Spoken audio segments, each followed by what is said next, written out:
thoughtful, articulate, artist gifted, grammatical, circular sources brimming with rich, flammable food for your thoughts, plated a different animal. Rounds on me, keep tabs, we insurmountable. Swerve, hey, Merle. Buddy. Yeah, it's been a minute since I've been on live. Honestly, your girl was going through it. I had altitude sickness, sprained my leg, cracked a tooth, and then got COVID. So I've been off for a couple of months, but I'm back. Hi. Hey, how are you doing? I'm doing well. Thank you so much for joining me this evening. Thank you for having me. I appreciate it. I was just filling everyone in because I normally do a live every Tuesday night about mental health. And I have kind of taken the last 2 months off. I meant to take 1 month off, and then I just went through it and had a whole bunch of things go wrong. So I ended up taking another month off, but now I'm back. I'm happy you're back. Awesome. Thank you. Can you hear me okay? Yeah, I can hear you. Yep. Yes. Okay. And so for those of you joining, so this is my Tuesday night mental health session called What's on Your Mind. And I'm so excited to have my guest with me today, Dr. Kojo. And we are going to be talking about racism and its impact on mental health. But before we get started, would you like to tell everybody a little bit about yourself? Yeah, my name is Kojo. I live here in it's a passion of mine. I post content primarily on TikTok, Instagram, YouTube, Facebook, to help break the stigma and make people feel more comfortable with going to therapy. Now I have my live show on Facebook that I do 4 times a week, where we talk about mental health topics and we keep it transparent, real, and vulnerable. My educational background, I have a DNP degree, Dr. Kojo. I was working as a psychiatric mental health nurse practitioner for a couple of years before I got to social media full time. I just appreciate everybody for having me, and all the love I get online is overwhelming in a good way. So I'm just happy to be here, and I'm happy that you reached out and you decided to have me on. Absolutely. I appreciate you accepting. You actually hit a big milestone. Was it today on TikTok? Yes, ma'am. We reached 2 million followers on TikTok. So that is awesome. Congratulations. Thank you. I appreciate it. Absolutely. Okay, so yeah, as I mentioned, we're going to be talking about racism and its impact on mental health. And the interesting thing with that is that it sort of impacts it in 2 ways, right? So there's the impact of dealing with racism on our mental health, and then there's the impact of our mental health and our mental health treatment and how racism impacts that with misdiagnosis and things like that. So I kind of want to separate the two a little bit and talk about both of them. Right. So the first one is to talk about how racism and how we deal with it impacts our mental health. And you have some really great videos about it. I posted a couple in my stories today for people to check out. But you just talk about the impact of racism on our mental health. Could you speak to that a little bit?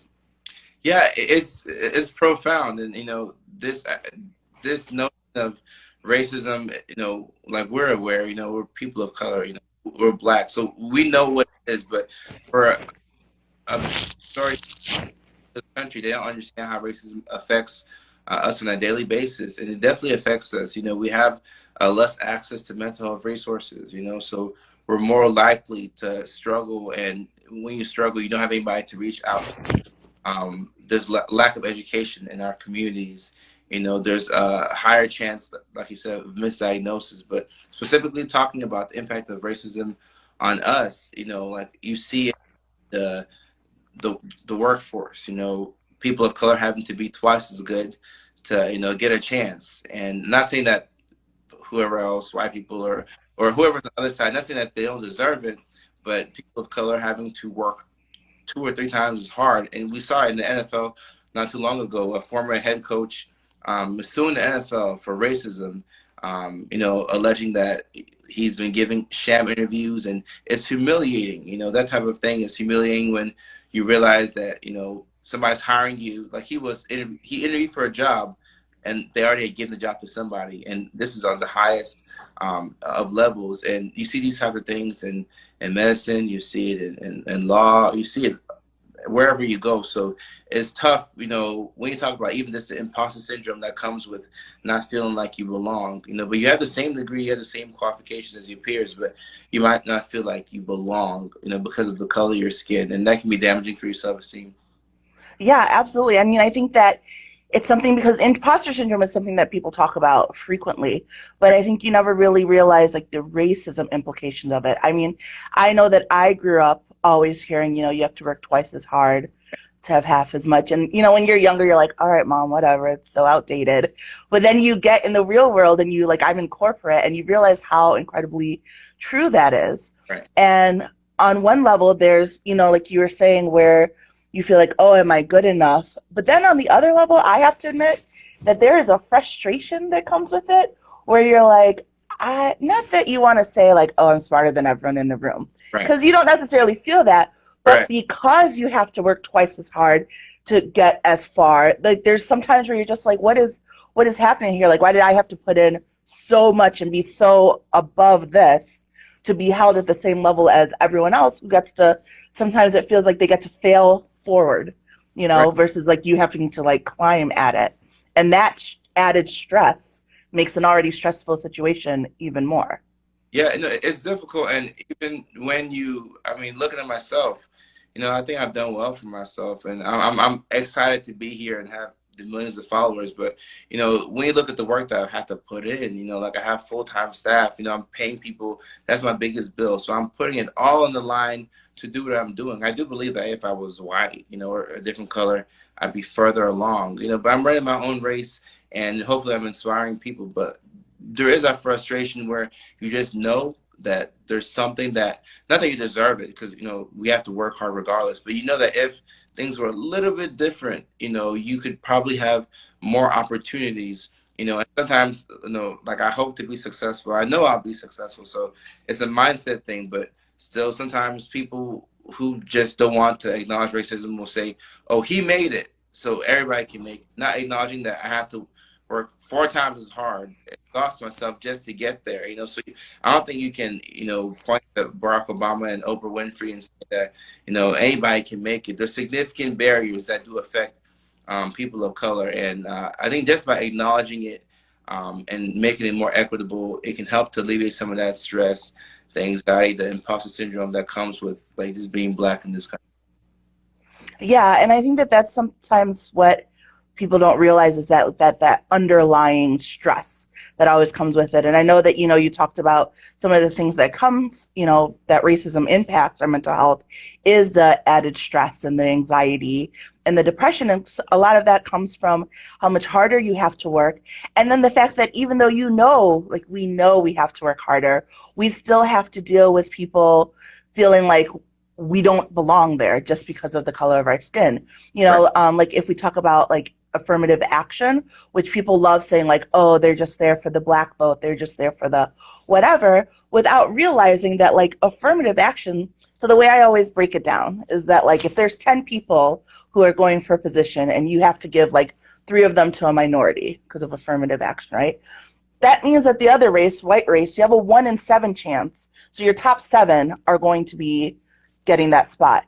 With Right. the minorities, if we have 3, you have a 1 in 3 chance. So it's your top 7 and our top 3. Like they are the best of the best. So even like more deserving often than some of the other people in that spot. But then we still have to, once we enter those spaces, get treated like, oh, you were just given that spot. Meanwhile, our top 3 might be better than their, you know, 4, 5, 6. And Right. it's very frustrating dealing with that. How, like, what are some suggestions that you give your patients when they are trying to tackle or when they're dealing with that feeling that, you know, like I don't belong, either that imposter syndrome or that added anxiety? Right. I think you want to acknowledge it first and foremost, right? Sometimes you can get into this, you know, mental gymnastics type of thing where like you're gaslighting yourself and you're like, I'm not sure if like, you know, I belong here, or did I really experience that, or maybe I didn't go through that, you know. Sometimes it gets confusing to figure out like what's actually going on. So I think it's important to acknowledge it, like it's there, like that's the truth, you know, and there's no escaping it. Once you've acknowledged it and you know come to terms with it and like you're at peace, still our responsibility to move forward and do, you know, you can't, complaining is not effective. Like we have good reason to complain, but complaining is not effective. It doesn't move you any, closer towards your goals. But acknowledging it and then taking the actionable steps towards the things that you want to pursue, and also speaking out is helpful, because there's some people who just don't get it, right? And the people who don't get it, I'm not going to spend my time trying to convince them. Like, it is what it is. That person is, hell bent on not seeing where you're coming from. That's fine. But there's some people, I do believe that there's people who are not, they don't identify as a minority, and they don't see like how serious, racism is. They don't understand the fact that, their black friends that they go to school with, that they go to church with, that they break bread with, they don't understand that they have to live a different life, and all of these issues are like right here in plain sight. So I think for those people, those are the ones that I'm, focused on talking to, because they'll hear it and then they'll start to take steps on their own as allies and say, all right, how can I, be a part of the solution? Mm-hmm. Yeah, I agree. And I feel like those are the people that I try to cater my messages to as well, because I realize that some people, like, if they just want to have the cognitive dissonance of not understanding racism or white privilege, like, there's not much you can say Right. or do to get to them.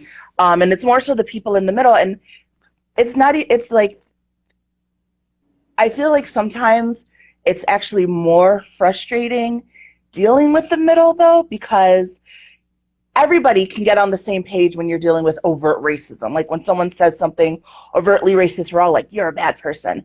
But when it's like microaggressions and like little racism things and implicit biases that are affecting a situation, then even the people who are your allies might be like, oh, well, they probably didn't mean it that way.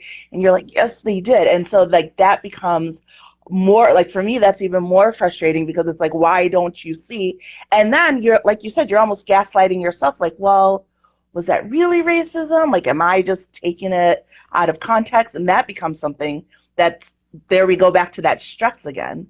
Right. Yeah, I definitely think you want to, like, what I do is, like, I still believe in, speaking up and, do your best to change the narrative. But, your energy is important. I protect my energy. So if I try and I see that I'm being shot down, then I'm just going to conserve my energy. I'm not going to try and convince somebody 2 or 3 times. If anything, I'm going to move my attention and interest elsewhere.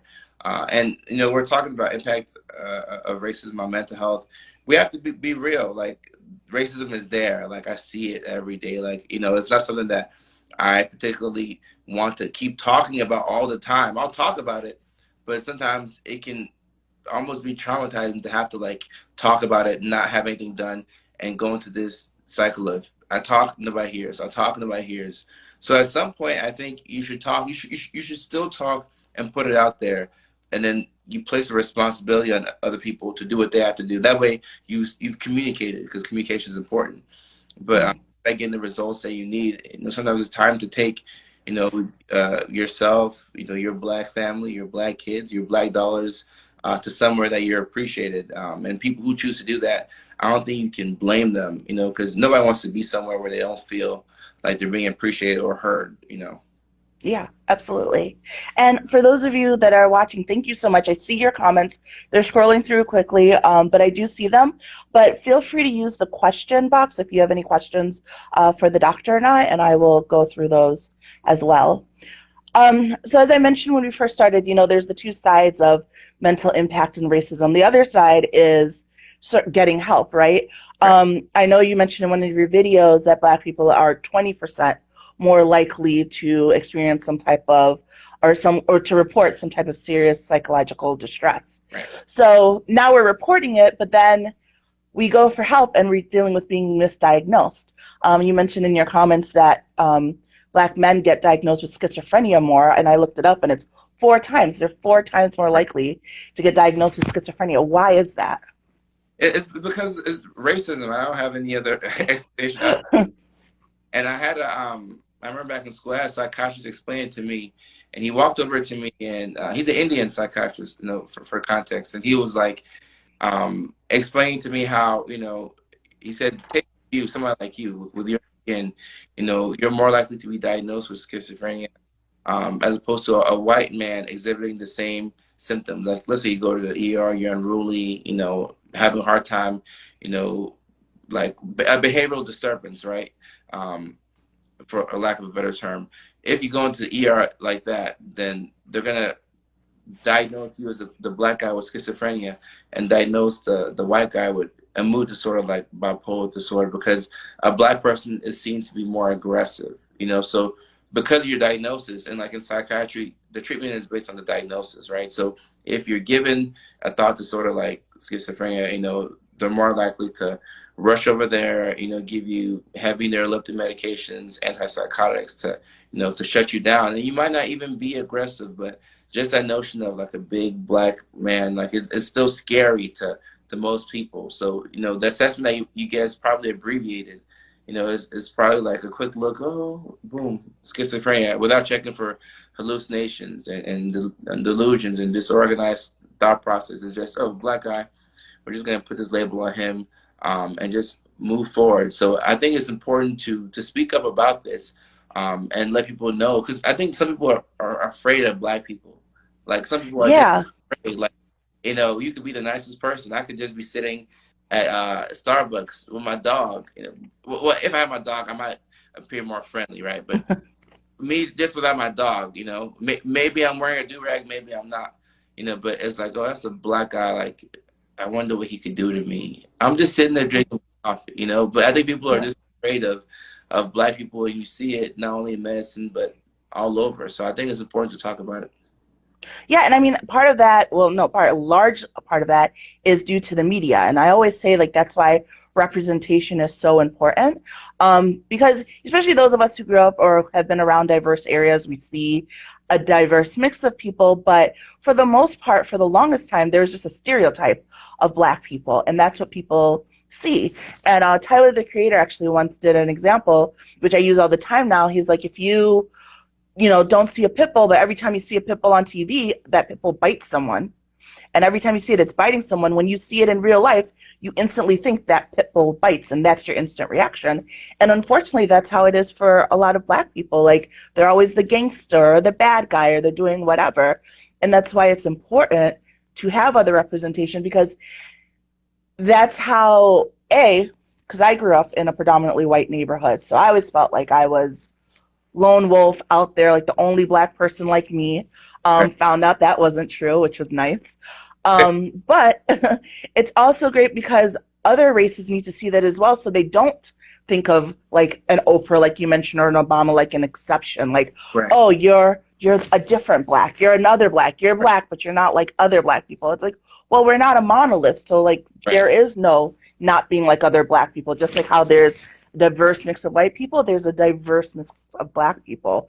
But because that isn't portrayed enough, and only like more of the negative side, kind of like how Asians have the model minority thing, where they're all supposed to be brilliant and then they're not, some aren't, and they hate that. We unfortunately have it on the other side of being like thugs or overly sexualized as women, and it makes it a lot harder for us to navigate through life. And then also through getting that diagnosis, like you said, you come in and you're upset, and they might say mood with a white person, but with you it's schizophrenia because they assume you're violent.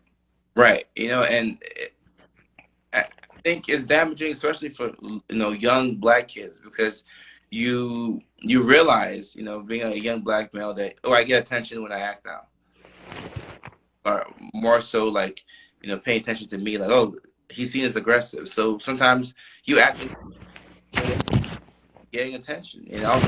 Even with you know, Black women in the workplace, sometimes I think it's hard to speak up, because you might have a valid reason to speak up. You know, there might be an injustice that you might have to speak out on, but by you speaking up on it, like, you're seen as like the angry Black woman, and then, you know, nobody's gonna listen to you. So these are things that over and over, it's depressing when you think of it.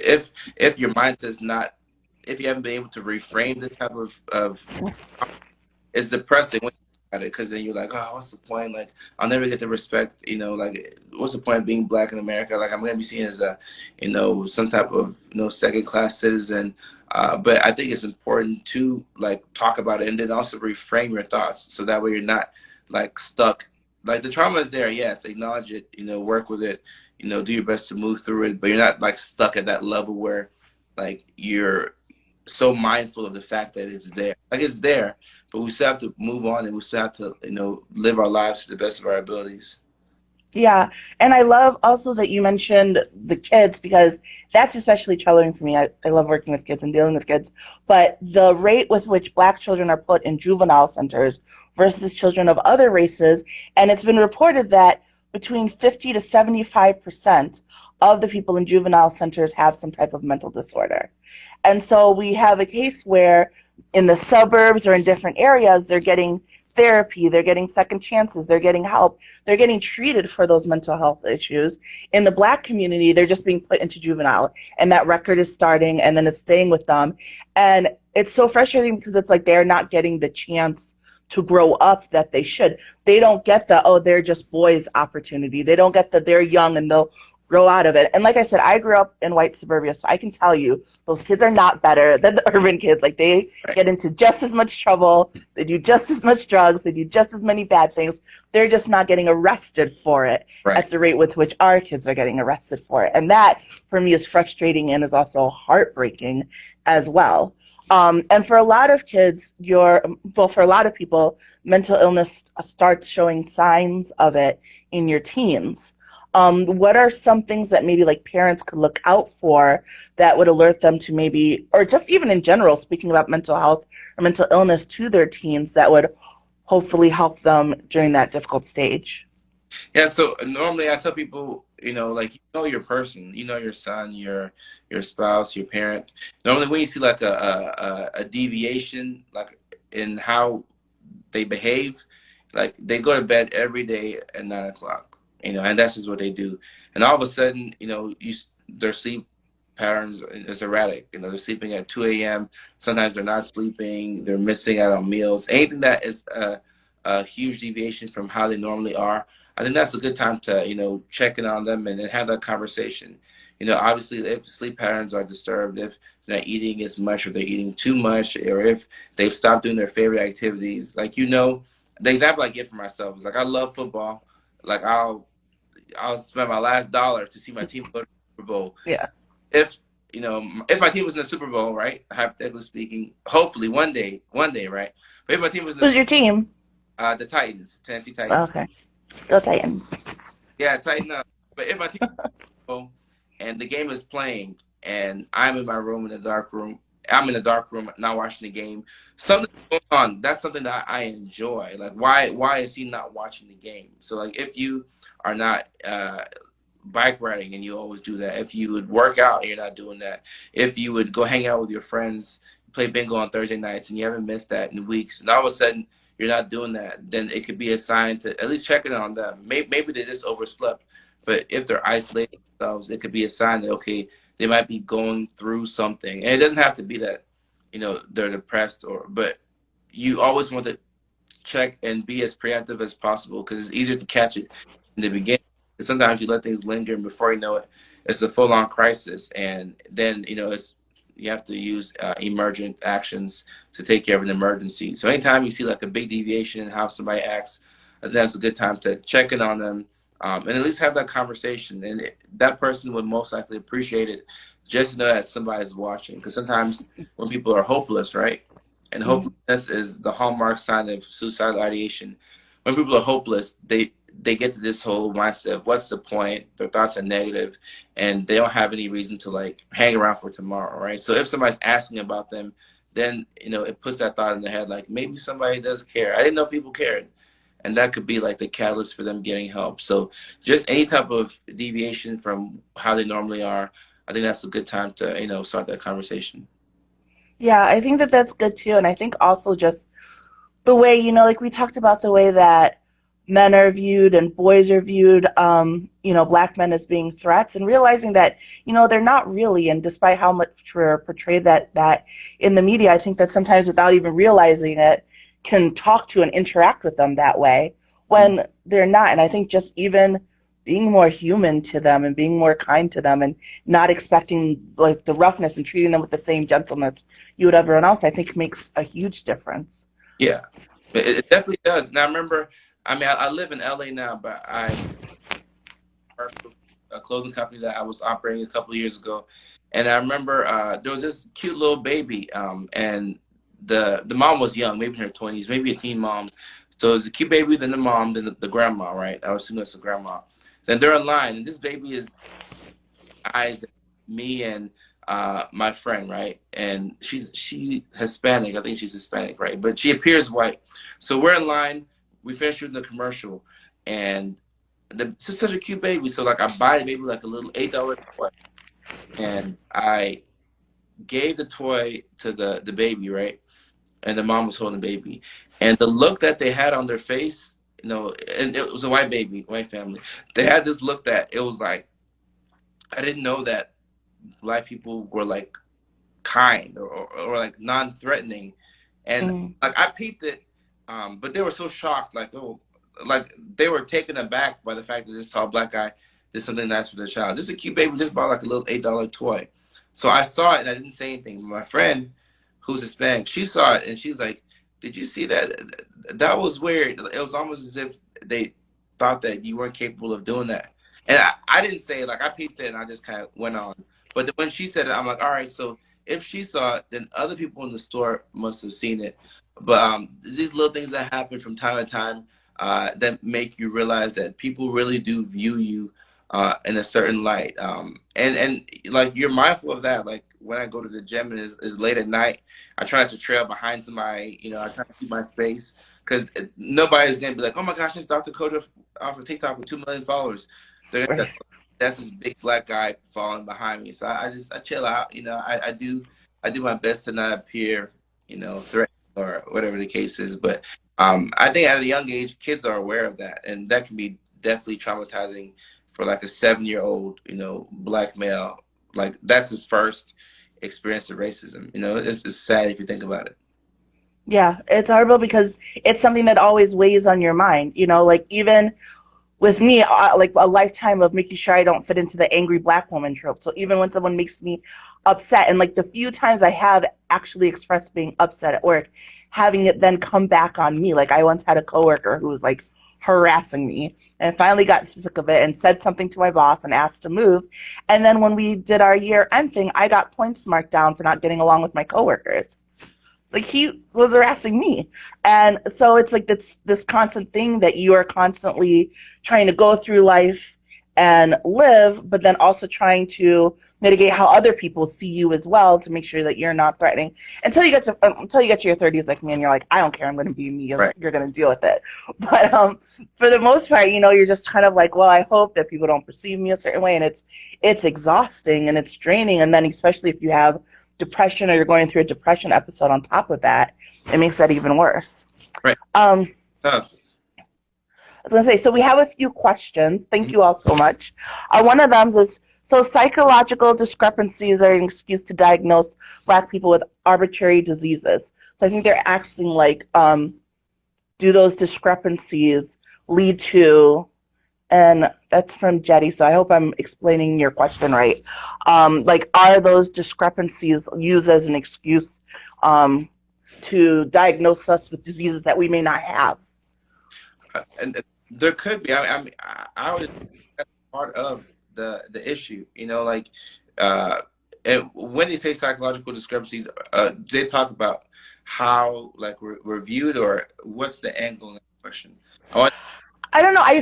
It popped up earlier, so I'm guessing it's probably when we were talking about schizophrenia and like the behavioral things and how they're. And Jetty, if you're still in the chat, if you want to expand on the question, you can. But I think that's physiological. Sorry, or I could read. Yeah. And yeah, I would imagine that would be a part of it. You know, because even the DSM-5, you know, sometimes I question, or a lot of times I question, like, how well does it represent people of color, right? Because, you know, 63% of African Americans, according to NAMI, believe that, you know, having a mental health condition is a sign of weakness. You know, like that's, you can look that up. So when people of color are not seeking help, then you're gonna, you know, compile your data on people who don't look like us. You know, how does schizophrenia look like in a young black male, right? is gonna look different, you know. And I don't think we necessarily know because Black people haven't received you know, help at the same rates that other races have. So I definitely think that there's a lot that could go into it, and definitely, you know, you could have maybe like there's so much. I don't know where to start because I feel like we haven't even scratched the surface. Like the next version of the DSM is gonna have to And account. I'm sorry, could you just let, I know it's the book with mental illnesses, but could you let, for those who may not know what DSM stands for and what it is?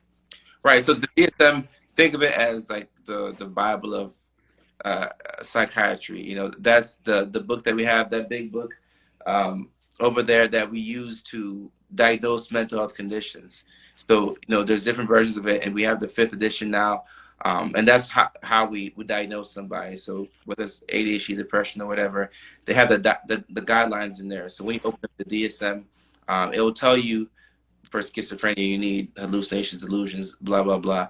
But it doesn't break it down into what it would look like based off of society or what it would look like in, you know, male, female. But they just have the data that we have so far. So I think as more people seek help, you know, hopefully we can get a better representation. But like I've never really felt that it kind of I don't think it's a good snapshot of us as a people because, you know, you could just be upset. You could just be having a bad day and you could be irritable. It doesn't mean that you're anxious. It doesn't mean that you have schizophrenia. It doesn't mean that you're bipolar, right? You know, but, you know, even to take bipolar, for example, like when somebody lands in the hospital and they attribute it to mania, right? Because with bipolar disorder, you have to have either mania or hypomania, which will last for at least 4 to 7 days. You know, but for safety reasons, if you're manic, right, or you believe to be manic, and you land in the hospital before that 4 day period, they automatically give you the diagnosis of bipolar 1 for it's a safety issue. So if you have a young Black male who had a bad day, I'm just making a story out there. He had a bad day, and then you know, somebody thought that he was extremely harmful to himself or other people, and he was very irritable. And then they say, oh, he hasn't slept in days or whatever, and they think he's manic. He's going to the psych hospital, and he's getting that diagnosis of bipolar disorder. You know, and maybe he's gonna start to be in need. You know, so I think it's important to talk about that. Oh, somebody, I know somebody. I know you wanted me to actually say what it stood for. I thought you wanted me to explain the Oh, I did. Yeah. yeah, diagnostical and statistical manual for mental disorders. But yeah, my point, I think it's very to talk about it because for people of color, and I don't think we talk about this enough in our community. And I would say I know we don't talk about it because I don't see that conversation being had on TV. But for people of color, it's gonna look different. Somebody who is, you know, white or another race. So I think it's important that we talk about that, and also the stereotypes that people see on TV. You know, if you have, let's say you have a psychiatrist who grew up in somewhere where there's not a lot of Black people, like your neighborhood where you grew up in, you know. Yeah. And some people, their first experience with Black people is from what they saw on TV. You know, maybe they saw the Cosby Show, you know, and they thought Black people were docile, or maybe they watched a Nelly music video and they thought that Black people were thugs. You know, so if that's their first experience with Black people, and then they get to the hospital and they see a Black patient with a do-rag, they're thinking, oh my gosh, this is a thug. You know, if this guy moves, you know, one way to left or right, we have to like give him a whole lot of medications. You know, so I think it's something that unless we collectively get together and have the conversation, we're gonna kind of be behind as a people. I do think we'll struggle until we talk about it. Yeah, I absolutely agree. And like you said with the book, because we're so limited in seeking out help, the statistics, the practices, they're all slightly off on the treatment of us. And I know that, you know, in a perfect world, we're all the same, we're all equal. But we know that that's not true. We know the Black experience, especially in America, is different than the white experience, no matter where you grew up. Even growing up in the nice suburbs like me, my Black experience is different than, my white counterparts. And that needs to be taken into consideration with things like diagnosis, and it's not. And so it makes it harder when they're trying to diagnose our natural personality, cultures, whatever, with white diagnosis symptoms. Yeah, and another story I can think of, back at the state hospital back in Georgia. I remember a patient came in. This is like 2014, and the year is important because this is when Young Thug was coming up. Young Thug was like first coming on the scene. So around that 2014, 2015 time period, and the patient was coming in, and he was like in the courtyard, right outside. He was rapping Young Thug, and I knew the song because that was one of the songs I used to listen to. So the patient was rapping the Young Thug, and I was just making rounds with the psychiatrist, and I saw him like write down like disorganized speech, and I'm like, no, that's Young Thug. Oh no. I'm still there. I'm like, I know that song. That's Young Thug. But then it's like, it's that psychiatrist. It's not his fault that he doesn't know who Young Thug is, right? But it's like, if we're people of color, right, and we know that that's a rap song, then we're not gonna characterize that as disorganized speech, right? I'm like, I listened to that song, I like the song. So sometimes, and like when I saw that, a piece of me, I felt a little sad because it's like you kind of stuck, like I'm not even like in charge. Like the psychiatrist is the head boss. He's gonna make the calls, right? And he might take that to be disorganized speech, and because of that, that patient might get an extra dose of Haldol. But he's just rapping us.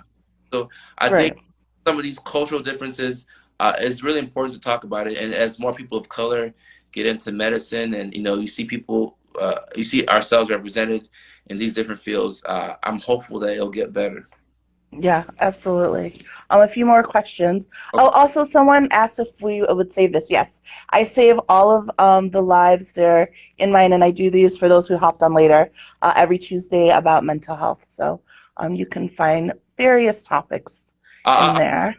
My page after the fact. You what? I'll also share this same live on my after the fact. How to spin it and save it. Someone said, I want to take an ADHD test. How does that happen? And I know you speak a lot about ADHD on your page as well. Yeah, so from how I know ADHD to be diagnosed, through the aforementioned DSM, there's questionnaires online. You can pull them up, and sometimes we do use questionnaires in the clinical setting. There's different questionnaires for kids, there's questionnaires for adults, but the way you diagnose ADHD is by getting a good history. So your psychiatric provider would ask you a lot of questions, about how you're doing now. Like, are you attentive? Are you hyperactive? Are you impulsive? Are you forgetful? So they'll take all your symptoms, and see if you match the criteria for somebody with ADHD. They'll ask you about your childhood growing up, because technically ADHD should have presented before the age of 12.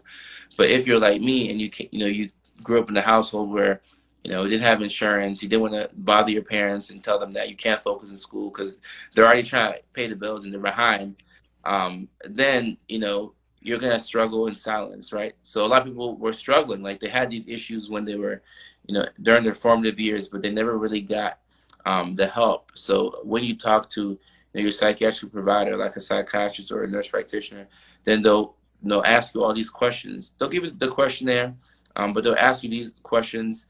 They'll match it up with what we think ADHD should appear as, and then after they have enough information, and sometimes some providers might want collateral information. They might want to hear from your spouse or people that know you to see how you're described. But once they go through that series of questions, then that's how you diagnose ADHD. So it's not through like a psychological test or like an online test. You'd have to talk to a provider, and after that, then they would diagnose you. But there's no harm in maybe taking a test, if you feel like you can identify with the information, because when you go in for professional help, you're going to have to recall your symptoms. And somebody said that they bought my book. Thank you so much. I think it's Yesenia or whoever that is. Thank you so much. Yeah, and I know that probably both with ADHD and I talked to someone once about like autism, especially for us, it's misdiagnosed young because we do have so much of our population just not really believing in mental health, and like, so a lot of the things where maybe other cultures or other races are looking out for those symbols, clues, and signs like fidgeting or different things like that, we're just told like sit still, stop doing that, like, and so you develop it's I wish I remembered the exact word for it, but where you mimic regular behavior, even though that's not your actual Uh, uh, mannerisms, and it doesn't cure them of it. What was it? you mean masking or? Yeah, Yeah. yeah, yeah. So like, so what we happens in our culture is that we develop those like masking techniques, and we might have autism or ADHD, but at a young age. And like you said, like dealing with just life stuff, what your parents have to go through, you're not trying to add on to that. So we end up getting diagnosed with those things much later than other races might. Yeah, and also just to piggyback off that, sometimes in our community we're afraid of a label, so sometimes the you know how in the black community we have this really tight bond with the church, and then nothing's Yeah. wrong. I'm still a Bible believing Christian, but sometimes people will place or I've seen in our community, I don't want to say everybody, but I've seen it to where the pastor is like the head of everything, and they'll take a pastor's word over a professional's word. Sometimes you might have a kid with, maybe the doctor says we suspect that the kid has autism, and parents reject it, like, no, my child doesn't have that. I'll pray for them. They'll be healed. They'll start to talk soon, but I think it's helpful to, sometimes not deny that diagnosis, which could help them get the help that they need instead of, having them struggle throughout life and then they become an adult and then they have to go see the diagnosis on their own. hmm Yeah, and the church is so huge in our community, which is great. I'm a Christian too, but it can also be damaging in these situations. I started earlier this year. I got a fellowship with NAMI, the National Alliance of Okay. Mental Illness. Congrats. Thank you, the diversity and equity thing. And so my job is just sort of trying to figure out how to get the community more knowledgeable and get information out there. And I was like, well, the first thing I want to do is tackle the religious community. So like right now, I'm trying to get with all like the clergy in the area and get them all mental health first aid training, because I'm like, even just that is such a huge first step Yeah. for them to like be able to recognize the signs and the symbols, because when people come to them, they don't have to have all the answers, but they can at least recognize it. I feel like that's a huge step in the right direction. But that's huge. Like literally, I think for even the people who are watching at home, like the simplest, smallest things in the right direction, it goes a long way. I think that would be a fantastic idea. I never thought of that. I don't know why I never thought about that. That's a great. Thank you. Yeah. Um, what is your opinion? I'm going to ask two questions on down here. One is, what is your opinion on self-diagnosis? And the other one is, do you think individual people of color who deal with intergenerational trauma from I cannot talk, colonialism will Colonial. have a harder time healing through it until a society takes accountability? Hmm. Good question. Put me on the Good spot. question. I like being put on the spot. So for the first question, was How do you feel about self-diagnosis? I forgot that. About the self-diagnosis part. Whether we like it or not, in this country, being able to have good healthcare is a privilege. Unfortunately, I think healthcare should be a right. I think you should be born with the ability to get healthcare. Like it's essential, but it's a privilege, and unfortunately, it becomes a game of the people who have it versus people who don't have it. Those who have it are able to get the proper medical help, and those who don't sometimes have to suffer in silence. So when it comes to self-diagnosis, I think that being able to get a diagnosis is a privilege. There is some privilege to getting a diagnosis. So when you self-diagnose, there's nothing wrong with the notion of identifying. Take ADHD, for example. When I talk about it in my book, online, I got diagnosed when I was 25, but I felt like I knew I had it like in second grade, you know Mm. by seventh grade, I was like, sure, I had it, but obviously, I wasn't able to get the help because of the family situation. So there's nothing wrong with identifying with a condition and feeling like oh, I just feel like I'm depressed, or I just feel like I have bad anxiety, or I feel like I have social anxiety or ADHD. There's nothing wrong with identifying with that, but if you can, some way, somehow, confirm that with a professional, that would be the next step that I would hope that the people who are watching will go ahead and do. If you can just confirm that next step with a professional. And the second question was, do you think that people of color are affected by inter they write down intergenerational trauma? Was that it? Yeah, intergenerational trauma, and it will make it harder. It will have harder time healing through it until society accepts accountability. So it's funny. My perspective on this, I feel like all of us, black, white, however somebody identifies, I think we're all affected by the nation's, dark past in history. Like you can't tell me that we're not affected, that we don't pay the price somehow. And it's not until like we have Black History Month, or you have to like learn about Black history, and then you figure out what's going on in Selma, Alabama, letting dogs out on Black people, and even before that, Black people not being able to vote, and then you talk about Juneteenth and slavery. This country is a pretty dark past with racism and treating people of color like as second class citizens, or even worse than that. So I think even white people are affected by it, because those are their ancestors. And like we have to have these uncomfortable conversations, and when you sit down there with a friend of yours who they're white and they're an ally, and then you're talking about racism, like you talk about how it affects you and how they see things. I think we're all affected by it, in a sense, and I don't want it to be something that should prevent us from moving forward.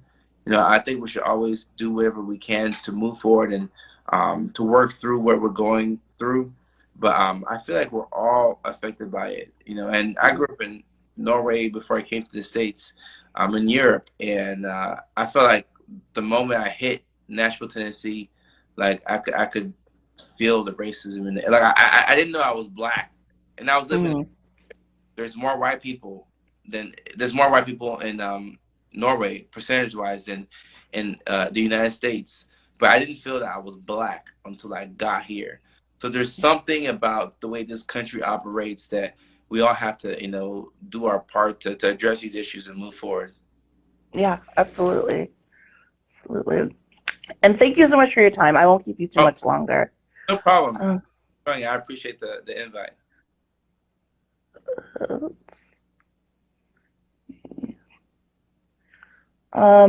okay. Yes. Okay, so two more. Can excessive sleeping and skipping meals be a side effect of having depression? And on balance, getting a diagnosis, having a and a question about balancing getting a diagnosis and having a diagnosis used against you in court. So one of the questions was, excessive sleep and affecting depression. The other one was like diagnosis affecting you in court. Yeah. So with depression, sometimes like we think that people aren't sleeping or they aren't eating, but sometimes you can have different kinds of depression. You can have seasonal depression, you can have atypical depression, which doesn't present in the normal ways that you would see it. So there are times when you see people overeat, or sleep too much, and just seeing them sleep for 12 to 14 hours a day, sometimes even longer. They spend the majority of their time in bed, and even with that atypical type of depression, sometimes we see leaden paralysis, where it just feels like your limbs are heavier. So it's just harder to get out of bed, right? If you weigh 120 pounds, you still weigh that, but all of a sudden you feel like it's so much harder to just get your body out of bed. So sleeping too much, or hypersomnia, as we call it, sometimes we see that as a sign of atypical depression. So that's why it's so important to educate people, because they might think that, oh, I'm getting sleep, so I'm not depressed, but the opposite side of the spectrum, where they're getting too much sleep. And the second question was about the diagnosis in court, right? Yeah. Let me. balancing getting a diagnosis and having that diagnosis used against you in the courts? So depends on what the court case is. And I spent a little over a year doing forensic psychiatry, but I still want to be careful with this question because it depends, it depends on the case. Like if the judge wants to go get the records, I'm not sure. I'm not too well versed on the legal system, but certain times, like if it's a court case or maybe if somebody's in the military, there's times when diagnosis will mean something. So for example, for me, like when I was working back in Virginia, I was on an NGRI unit, which means not guilty by reason of insanity. So I had patients who had committed crimes anywhere from petty theft to the homicide, murder, robbery, all kinds of things. And because of their mental state at the time of their offense, because they had either schizophrenia, schizoaffective disorder, bipolar disorder with psychotic features, or severe depression, or whatever they had, because of their mental health condition, they were deemed not guilty by reason of insanity. So instead of being in jail or prison, they come to the psychiatric hospital and they get help. And then, we go back and forth to court, and we work on conditional release, and then we get them back into a controlled environment on the outside. So sometimes diagnoses, they do matter in court. But I want to say it depends on the court case. And because I'm not sure court cases, I'm not sure how to take that question. But I do believe that they matter. Well, I can't thank you enough for having this conversation with me. It's an important conversation. It's Black History Month, so as I mentioned before, I do these mental health chats every Tuesday. Next week, I'll be with the urban counselor, continue the conversation. At the end of the month, I'm having a conversation about Black love and Black relationships and the mental gymnastics of that. So thank you for being my first talk back. This was a good start, and I appreciate this conversation and you taking the time to share some of your knowledge with us. Yeah, thank you so much for having me. I appreciate it, and I like what you're doing on the platform. These are conversations that need to be had. So thank you so much for having me, and I'm happy that you're doing better. Thank you. And is there anything that you want to share? I know if someone mentioned buying one of your books. I know you're making it big on TikTok. Is there anything else that you want to share to let the people know about? I would say there's so much going on. I'd say the best thing is to follow my Instagram and click the link in there and see what I'm up to. I mean, there's my first book was an Amazon bestseller in 2019 when it came out. It's still available for purchase on Amazon. I have another book coming out this summer, mental health workbook. That would be like in Barnes and Nobles and different stores. So I'm excited for that. And I'm posting, frequently on TikTok, Instagram, Facebook Reels. So just by following me on my Instagram, you can keep up with what I'm doing in that little link there. I think that's simple. Awesome. Well, thank you again so much, and thank you everybody who joined us. Like I said, I will be back next Tuesday. Normally I'm at 8 o'clock Eastern time, but it varies. But I'll be back at 8 Eastern next Tuesday with the Urban Counselor. So I hope you'll join us again. And thank you again, Dr. Kojo. Thank you for having me. I appreciate you. Thank you so much. Bye-bye. All right, bye.